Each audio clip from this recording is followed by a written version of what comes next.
Hello friends, എല്ലാവർക്കും നമ്മുടെ ചെമ്പലിൽ പോൽ വരാനിരിക്കുന്ന ഭാഗത്തിൻ്റെ വീഡിയോയിലേക്ക് സ്വാഗതം. അപ്പോൾ അതേ നമ്മുടെ ഏഷ്യാനെറ്റിൽ തന്നെ അപ്ലോഡ് ചെയ്തിരിക്കുന്ന പ്രൊമോയുടെ കുറച്ചധികം ഡീറ്റെയിൽ ഞാൻ പറഞ്ഞു തരാം കേട്ടോ. ഇന്നലെ നൈറ്റിലെ പ്രൊമോയിൽ കാണിച്ചിരിക്കുന്ന നമ്മുടെ സച്ചി മദ്യപിച്ച് വന്നതിന് ശേഷം ചന്ദ്രയുടെ മടിയിലേക്ക് കടക്കുകയും ചന്ദ്രയുടെ സ്നേഹത്തോടു കൂടി തന്നെ സച്ചിയെ തലോടുകയൊക്കെ ചെയ്യുന്നുണ്ട്. അതിനുശേഷം ഒരു പ്രൊമോയും കൂടി ഏഷ്യാനെറ്റിൽ അപ്ലോഡ് ചെയ്തിട്ടുണ്ടായിരുന്നു. നമ്മുടെ ചന്ദ്രയുടെ ബർത്ത്ഡേ ഗിഫ്റ്റായിട്ട് ശ്രുതി ഒരു റോൾഡ് ഗോൾഡിൻ്റെ സ്വർണ്ണമാല നൽകുന്നുണ്ടല്ലോ. എന്നാൽ താൻ ഒരിക്കലും പിടിക്കപ്പെടുകയില്ല. ഈ ഒരു മാല കാണുന്ന സമയത്ത് തൻ്റെ അമ്മായിമ്മ തന്നെ 2 കൈ നീട്ടി സ്വീകരിച്ച് തനിക്ക് ആ വീട്ടിലേക്ക് കയറി പറ്റാൻ സാധിക്കുമെന്നും അതിനുശേഷം ഈ ഒരു മാല കള്ളം കൊണ്ടുപോയി എന്നൊരു കള്ളം പറഞ്ഞുകൊണ്ട് തന്നെ താൻ ബുദ്ധിപരമായി കാര്യങ്ങൾ കൈകാര്യം ചെയ്യുമെന്നൊക്കെ ശ്രുതി പറയുന്നുണ്ടെങ്കിലും അതെല്ലാം തന്നെ വെറുതെ ആവുകയാണ് കേട്ടോ.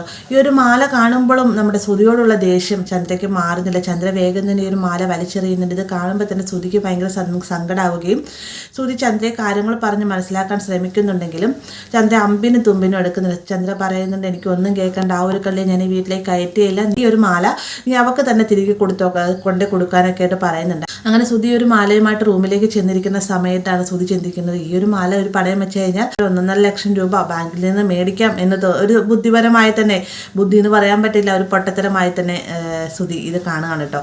അങ്ങനെ ശ്രുതി പിറ്റേ നേരം പുലരുമ്പോൾ തന്നെ ബാങ്കിലേക്ക് ചെന്നിട്ട് ഈ ഒരു മാല ബാങ്കിലെ വർക്കേഴ്സിൻ്റെ കയ്യിലേക്ക് കൊടുക്കുകയും അവർ ചെക്ക് ചെയ്ത് നോക്കുന്ന സമയത്താണ് ഇത് റോൾഡ് ഗോൾഡിൻ്റെ ആഭരണമാണെന്ന് അറിയുന്നത്. എന്നാൽ പൊട്ടനായിരിക്കുന്ന ശ്രുതിയാണെങ്കിൽ ഇതൊട്ട് അറിയുന്നുമില്ല.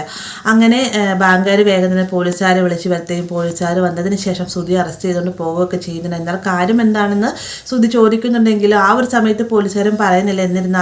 എന്നിരുന്നാലും പിന്നീട് പോലീസ് സ്റ്റേഷനിലേക്ക് ചെല്ലുന്ന സമയത്ത് റോൾഡ് ഗോൾഡിൻ്റെ ആഭരണമായിട്ടാണ് പണയം വെക്കാൻ ചെന്നതെന്നൊക്കെ പറയുമ്പോഴത്തേക്കും ഒരിക്കലും ഇല്ല സാറേ, അത് എൻ്റെ ഭാര്യ എൻ്റെ അമ്മയ്ക്ക് വേണ്ടി ബർത്ത്ഡേ സമ്മാനം നൽകിയതാണ്, അതൊരിക്കലും റോൾഡ് ഗോൾഡ് ആവുകയില്ല എന്നൊക്കെ ശ്രുതി പറയുന്നുണ്ടെങ്കിലും എന്നാൽ നിൻ്റെ ഭാര്യ നിൻ്റെ അമ്മായിയമ്മയെ മനഃപൂർവ്വം തന്നെ പറ്റിച്ചതായിരിക്കാമെന്ന് പറയുമ്പോഴാണ് ശ്രുതിക്ക് ആ ഒരു ചിന്ത വരുന്നിട്ട്. കാരണം തൻ്റെ ഭാര്യ പലതവണകളായിട്ട് വീട്ടിലേക്ക് കയറി പറ്റുന്നതിന് വേണ്ടിയിട്ട് പല തന്ത്രങ്ങളും പ്രയോഗിച്ചു. ആ കൂട്ടത്തിൽ തന്നെ ഒരു തന്ത്രമാണിതെന്നുള്ള കാര്യം ശ്രുതിക്ക് വ്യക്തമാവുന്നുണ്ട്. പിന്നീട് കാണിക്കുന്നതെന്ന് വെച്ചാൽ നമ്മുടെ ദേവുവിൻ്റെ വിവാഹക്കാര്യത്തിൽ ആകെ എതിര് നിൽക്കുന്നതെന്ന് പറഞ്ഞ സച്ചി മാത്രമാണല്ലോ. ആ ഒരു വിവാഹം നടത്തി തരണമെന്ന് പറയുന്നതിന് വേണ്ടിയിട്ട് ദേവും അതുപോലെ തന്നെ അത് നടത്തി കൊടുക്കുവാൻ പറഞ്ഞുകൊണ്ട് ശരത്തും രേവതിയും എല്ലാം തന്നെ സച്ചിയുടെ അടുത്തേക്ക് ചെല്ലുന്നുണ്ട്. എന്നാൽ സച്ചി മനസ്സിലാക്കി അരുൺ എന്ന് പറഞ്ഞു കഴിഞ്ഞാൽ ഒരു കൊള്ളില്ലാത്തൊരു പോലീസുകാരനായി തന്നെയാണ് സച്ചി അരുണെ മനസ്സിലാക്കിയിരിക്കുന്നത്.